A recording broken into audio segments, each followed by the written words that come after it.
Então tá, eu acho muito relevante as questões que esse nosso brasileirinho de hoje levanta aqui, porque tem um pouco a ver com o que a gente acabou de conversar no vídeo anterior, tá? Ele fala o seguinte: olá, Vânia, tudo bem? Eu tenho assistido seus vídeos e gostaria de entender melhor, por isso te escrevo. Sou da igreja desde que nasci, há mais de 50 anos. Eu queria entender sobre a parte financeira da igreja. Por exemplo, no Brasil, a Universal tem o Edir Macedo. Outras denominações têm o Valdomiro, o Malafaia, o R.R. Soares, entre outros, que são os donos dessas igrejas. Presta atenção no raciocínio dele aqui, tá? Que eu achei interessante. Na igreja não temos um dono. Para quem vai esse dinheiro, sendo que cada um tem o seu salário, tem suas despesas e mordomias pagas? Esse lucro não fica retido para obras e gastos com missionários, construção de templos e capelas? Eu não concordo com essa mordomia que os líderes têm e essa vida de luxo. Aqui em São Paulo, a Associação Brasileira, o escritório administrativo da igreja, era conhecido como o grande abominável edifício de tantas coisas erradas que lá existem, e muito tempo atrás era administrado pelo Ulisses, que hoje é apóstolo. Eu não tenho ido à igreja com frequência, mas sou grato por muitas coisas que vivi e aprendi, principalmente na missão. Eu não consigo entender como um homem comum conseguiria escrever um livro como o livro de Mórmon, com histórias e narrativas perfeitas.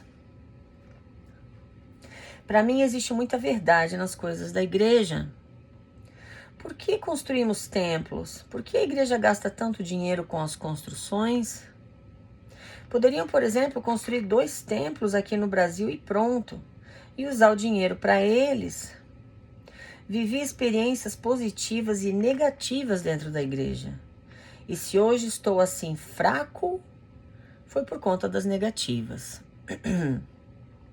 Você poderia, por favor, fazer um vídeo ou explicar sobre essas dúvidas? Muito obrigado. Obrigada a você, meu querido, viu? Por, apesar de estar frequentando a igreja, né? Ter nascido nela e estar frequentando há mais de 50 anos, você teve a confiança em mandar para mim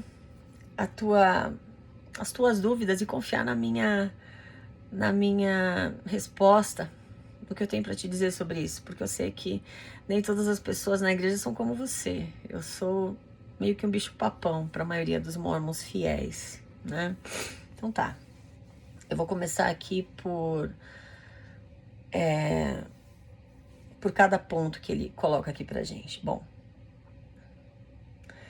então ele fala ali de donos de igrejas como Edir Macedo, Valdomiro, Malafaia, R.R. Soares, são donos de igrejas. Na igreja não temos um dono. Para quem vai esse dinheiro, sendo que cada um tem o seu salário, suas despesas e mordomias pagas? Então tá, eu gostaria que você imaginasse o seguinte, eu vou falar isso com todo respeito, mas eu vou só fazer essa analogia, porque eu quero que você entenda como funciona o mundo o mundo capitalista religioso.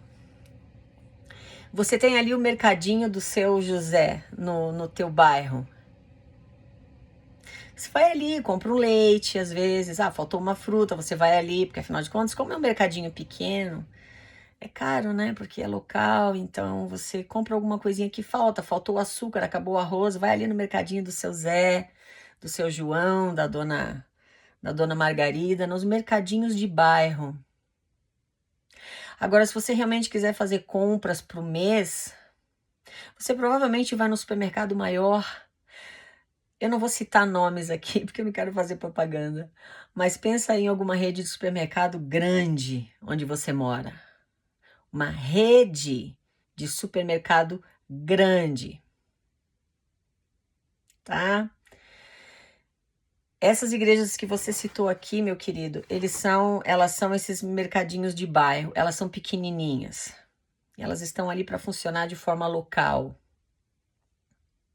Agora você tem a Igreja de Jesus Cristo dos Santos dos Últimos Dias, que não nasceu no Brasil. Ela é internacional. como a Igreja Adventista, por exemplo, que também é internacional, nasceram aqui nos Estados Unidos. Aqui, presta atenção, quando elas começaram aqui, eu vou falar da Igreja Mórmon, não vou falar da Igreja Adventista porque eu não conheço o suficiente para falar. Mas a Igreja Mórmon eu conheço e conheço a história dela. Ela começou pequenininha, ela começou aqui em Utah. Vamos construir... Não, em Utah não, ela começou em Upstate New York com Joseph Smith e as alucinações dele. Mas ela se estabeleceu, ela se firmou aqui em Utah, porque daí as perseguições acabaram. Por que as perseguições acabaram? Porque eles vieram para um território sem dono. Aqui era dominado pelos índios, então o governo federal, a princípio, não teria poder para expulsá-los daqui, porque era uma região indígena. Por isso que Brigham Young se uniu aos lamanitas imediatamente, porque ele entendeu que era ali que ele ia conseguir o escudo para proteger os interesses egoístas e capitalistas dele. Então a igreja era pequenininha, aí vamos construir um templo, porque tinha templo lá em Nauvoo, tinha templo de Kirtland, a gente precisa de um templo aqui em Salt Lake. Então vamos construir o templo aqui. O pessoal foi carregar pedra de graça, foi lá na montanha, quebrar pedra literalmente, daquela forma rudimentar do século XIX. E traziam as pedras e levaram 40 anos para construir o templo aqui de Salt Lake. E por muitos anos, por muitas décadas, era esse o único templo que existia no mundo. Agora pensa comigo. A partir do momento que ela foi crescendo, ela foi expandindo como um supermercado que tem várias filiais no mundo inteiro, tá? Então vai crescendo devagarzinho, ela foi tendo uma boa administração, um depois do outro, veio vindo, e foi crescendo. Então vamos construir mais um templo. Só que assim, é a lei do mercado capitalista, você investe e você está sempre de olho no lucro, na margem de lucro que você está tendo. Você vai cobrir as despesas, e você vai investir o que você puder, com o que sobrar. É ou não é? É assim, tá? Então, por isso eles foram construindo templos.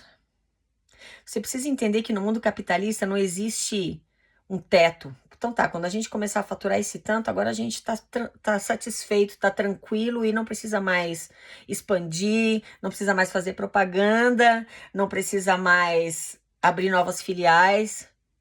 Se você tiver essa mentalidade no mundo capitalista, ou você vai ficar estagnado, ou você vai... É só uma questão de tempo para você ser banido do mercado, você vai falir. Você tem que estar sempre pensando na expansão. Por que a construção de templos? Você precisa entender duas coisas. Primeiro, extração de nomes é lucrativo. Já falamos sobre isso no outro vídeo.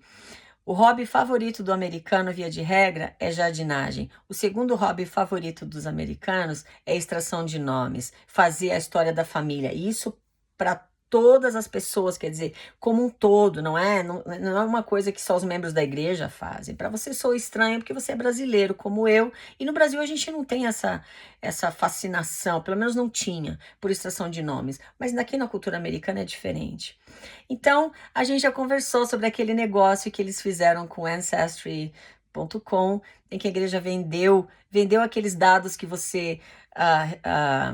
aquela coleção de nomes que você extrai, você faz indexação, vendeu para o Ancestry.com, eu acho que foi por 50 milhões de dólares, alguma coisa assim. Dá uma olhada aí no vídeo sobre o qual a gente conversa sobre isso, tá? Então, extração de nomes dá dinheiro, sempre vai dar. Inclusive, a polícia aqui está usando extração de nomes para chegar até serial killers, matadores em série, pelo DNA de familiares, eles conseguem chegar até o serial killer. Então, é uma coisa que é um mercado extremamente promissor. Segundo, é requisito para você entrar no templo, você pagar o teu dízimo integral. É ou não é? É uma das perguntas que você responde para entrar no templo ou não é? Você precisa se lembrar que dízimo é uma lei judaica, não é do Novo Testamento. Mas eles continuam guardando aquela lei dizendo para você que é mandamento, porque se eles tiverem todos os membros da igreja comprometidos no mundo inteiro a pagarem 10% do salário delas, eles continuam o faturamento deles anual, que hoje é de 7 bilhões de dólares anual, só em dízimo. Se você não entrar no templo, eles não têm o teu comprometimento como membro da igreja. Quando você entra no templo, você promete consagrar teu tempo, teus bens, teus talentos e a tua energia. Teu tempo. Você vai para a missão, vai mandar teus filhos para a missão, vai lá na igreja todo domingo, vai para as reuniões. Bens, teus bens. Você vai jejuar, vai pagar uma oferta generosa, você vai pagar o teu dízimo todo mês, para você ser digno daquelas bênçãos prometidas no templo. Talentos. Você vai trabalhar de graça para a igreja. Você vai fazer aquelas lembrancinhas da Sociedade de Socorro e não sei o que lá. Você vai decorar o salão cultural, vai usar os teus talentos para aquele, né, decorar o salão cultural para aquele baile, e você vai ensinar as crianças a cantar. Teus talentos, mas é tudo de graça. E a tua energia. Você vai lá limpar a capela de graça no sábado de manhã, porque a igreja economiza milhões no mundo inteiro em faxina e limpeza das capelas, desde que eles tiveram a brilhante ideia de demitir todos os zeladores e passar a usar a mão de obra gratuita dos membros. Você entende como entrar no templo é tão importante para a igreja? Não é só o dízimo. Apesar de ser uma parte extremamente importante, porque, como eu te falei, 7 bilhões de dólares anuais só em dízimo, ninguém está falando em ofertas, cobre todas as despesas da igreja no mundo inteiro, capelas, templos, salários dos presidentes de missão, coordenadores do sistema educacional, aquele pessoal ali da igreja, né, que trabalha aí na parte administrativa, no mundo inteiro, paga o salário dos 70, as autoridades de área, os 15 aqui, todos os benefícios deles, e sobra dinheiro. Os templos são o principal investimento da igreja. Quando eles abrem um templo numa área, eles já analisaram as finanças daquela área. Isso eu sei também por fonte segura. Eu não vou citar o nome dessa pessoa que me confiou essa informação. Mas ele sabe, porque ele trabalhou lado a lado com os caras da parte administrativa. Eles já fizeram uma análise financeira do faturamento daquela área. Bom, as pessoas pagam o dízimo, as pessoas pagam isso, então tá, dá para manter o templo ali com o que as pessoas, só com o que as pessoas já estão pagando, já dá para usar esse dinheiro para construir o templo e ainda vai sobrar. E vai chamar mais pessoas. E vai comprometer mais pessoas a guardarem aqueles convênios que elas estão fazendo com Deus. Não é tão simples assim. Um dono e o lucro. Não, querido, não é tão simples assim. A gente está falando de uma multinacional. Pensa numa multinacional aí que você conhece no mercado econômico, e você vai entender o porquê que a igreja constrói templos no mundo inteiro e vai continuar construindo. Teve a cara de pau de construir um na África, ou está construindo um na África para arrancar das pessoas o que elas não têm, vendendo a elas o produto espiritual, exaltação, bênçãos de um Deus de amor condicional e por aí vai. Por que eu sei que dá muito lucro e sobra dinheiro? Eles têm uma empresa chamada Enzyme Peaks. Então, o que acontece? A Igreja de Jesus Cristo dos Santos dos Últimos Dias, enquanto corporação, ela é considerada como uma corporação sem fins lucrativos. O nome dela oficial é esse, tá? A corporação de a Igreja de Jesus Cristo dos Santos dos Últimos Dias. Claro que eles não vão colocar isso lá no sinal na igreja. Tira a corporação, deixa só a Igreja de Jesus Cristo dos Santos dos Últimos Dias. Mas legalmente ela é uma corporação. Então eles não podem investir. O que eles têm investir no mercado capitalista, tá? Quais são as leis que regem a corporação da igreja? Eles recebem as doações do mundo inteiro, eles pagam todas as responsabilidades administrativas que eles têm. O excedente precisa ser necessariamente usado em ajuda humanitária. Acontece que eles conseguem fazer as falcatruas deles e eles declaram um valor X para o governo e tá aqui. Isso foi o que sobrou e tá aqui. A gente está usando em ajuda humanitária. Agora o excedente que está escondido vai para o Ensign Peaks. O Ensign Peaks é uma empresa da igreja que pode investir, porque ela paga impostos para o governo. Aí você tem o City Creek, aí você tem 3% do mercado imobiliário do estado da Flórida, você tem companhias de seguro, canais de televisão, de rádio, jornais, e por aí vai. A gente já falou sobre isso, tá? Os administradores da igreja, que eles chamam de Quórum dos 12 e Primeira Presidência, eles são muito bem pagos, não é só o salário que eles recebem, não. Eles têm vários benefícios sobre os quais nós já conversamos e tá aí em algum outro vídeo, tá? Eles mantêm isso escondido dos membros, eles não podem deixar que essas informações vazem. Então é muito fácil de falar, prova que eles recebem alguma coisa? Não, eu não posso provar, porque esses caras são muito bons em esconder informação de você. Bons demais. E esconderam informações de mim suficiente para me manterem ativa por 35 anos. Então vazou um contra-cheque do Iron na década de 90 e era 120 mil dólares na época.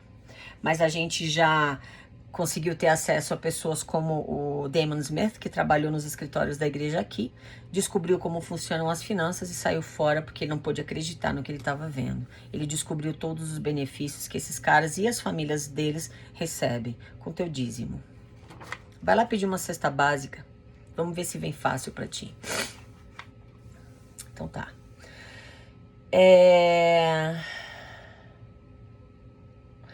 Eu não consigo entender como um homem comum conseguiria escrever um livro como o Livro de Mórmon, com histórias e narrativas perfeitas. Querido, eu tenho uma notícia para te dar. As histórias e narrativas do Livro de Mórmon não são perfeitas. Para começar, você tem hoje estudos de DNA do índio americano que comprova cientificamente que o índio americano veio da Ásia e não do Oriente Médio. No Livro de Mórmon, afirma que eles vieram de Jerusalém. Hebraico seria a língua mãe deles, mas eles escreveram um livro em egípcio reformado, idioma esse que nunca existiu. Então, já derrubamos essa história de narrativas perfeitas. Cavalos não existiam aqui nas Américas naquela época. Moeda também não existia nas Américas naquela época, tá? O Livro de Mórmon, claro que você não sabe disso, porque isso também passa desapercebido. Ele já sofreu mais de 3.000 alterações doutrinárias. Ele não é um livro com histórias e narrativas perfeitas, tá, meu querido? Não é. Eu já falei aqui sobre 2 livros com os quais Joseph era extremamente bem familiarizado. The Late War, a Guerra Tardia, e The View of the Hebrews, a Visão dos Hebreus. Ele cresceu estudando esses 2 livros porque eles adoravam na época, e no lugar em que Joseph vivia, eles adoravam tentar entender de onde veio o índio americano. Então, a Guerra Tardia e Visão dos Hebreus dão conta da origem do índio americano, claro que de forma fictícia. Joseph conhecia esses livros. Então, se você pegar trechos do Livro de Mórmon, trechos da Guerra Tardia, trechos de Visão dos Hebreus, e eu não te falar de onde eu tirei aquele trecho, você vai se confundir todo, porque os trechos são extremamente similares em linguajar, em tudo. Então, o Livro de Mórmon não é o livro mais correto da face da Terra, como eles te fazem acreditar, sem embasamento teórico e científico nenhum, tá? Então, isso a gente já derrubou. Já expliquei aqui porque existem tantos templos. Bom, eu quero que você tire desse vídeo o seguinte. Você fala aqui o seguinte: sou muito grato por muitas coisas que vivi e aprendi, principalmente a missão. Se a igreja é um lugar que te faz bem e você aprende tantas coisas boas e valiosas para a tua vida pessoal, você pode muito bem ficar na igreja, frequentar a igreja, mesmo sabendo de todas essas informações que eu acabei de te passar. Mas aí o que vai acontecer? Você vai passar a viver a religião do teu jeito e não do jeito deles. Não, eu não vou pagar 10% do meu salário para entrar no templo. Quer tirar minha recomendação? Tira. Um dia a gente vai ver quem é que estava certo e quem é que estava errado. entende? Você vai conseguir pensar por si e decidir por si. Não, eu não vou limpar a capela, porque a igreja tem muito dinheiro, tem dinheiro de sobra, e tem pessoas no Brasil desempregadas, pessoas demais precisando de um emprego, que a igreja poderia contratar para limpar as capelas. Eu não vou limpar a capela de graça. E por aí vai. Não, eu não quero esse chamado. Porque eu tô cansado, ou porque eu não tenho tempo. Eu não quero esse chamado. E você vai conseguir fazer todas essas... você vai conseguir tomar todas essas decisões e se impor de uma forma em que você vai ter zero remorso. É isso que importa. E aí, nesse caso, a igreja ainda vai ser benéfica para você. O problema é quando você se deixa levar, você abre mão, você pega o teu cérebro, coloca aqui do lado e agora você se torna um zumbi espiritual e faz tudo do jeito que eles querem, como eles querem, quando eles querem. Mesmo que para isso você tem que sacrificar a tua família, a tua saúde, o teu tempo com teus netos, enfim. Aí começa a ficar perigoso. Tá, meu querido? É isso que eu tenho para te dizer. E eu espero ter te ajudado um pouquinho. Não precisa ter medo de conhecimento. Conhecimento nunca matou. Nunca não, matou sim. Mas conhecimento não vai te fazer mal. Conhecimento nunca faz mal. Eu digo que conhecimento matou porque pessoas, né, na história foram mortas porque se levantaram contra poderosos porque tinham conhecimento que os poderosos não queriam que elas tivessem. Inclusive na igreja mórmon. Muitos foram mortos porque conheceram a verdade sobre a igreja, começaram a se levantar contra ela e um sacrifício de sangue foi lá e tirou a vida delas. Então, não precisa ter medo de conhecimento, não precisa ter medo de decidir por você mesmo, viu? Não precisa ter medo de usar teu senso crítico, a tua capacidade de pensar e de se levantar contra a autoridade. Principalmente autoridades mórmons que têm zero conexão com Deus. 100% conexão com o mercado capitalista. Isso é um conhecimento que pode abrir a chave de uma gaiola mental imensa. Tá bom? É isso aí. Muito obrigada por me escutar, meus queridos. Falamos na próxima. Tchau, tchau.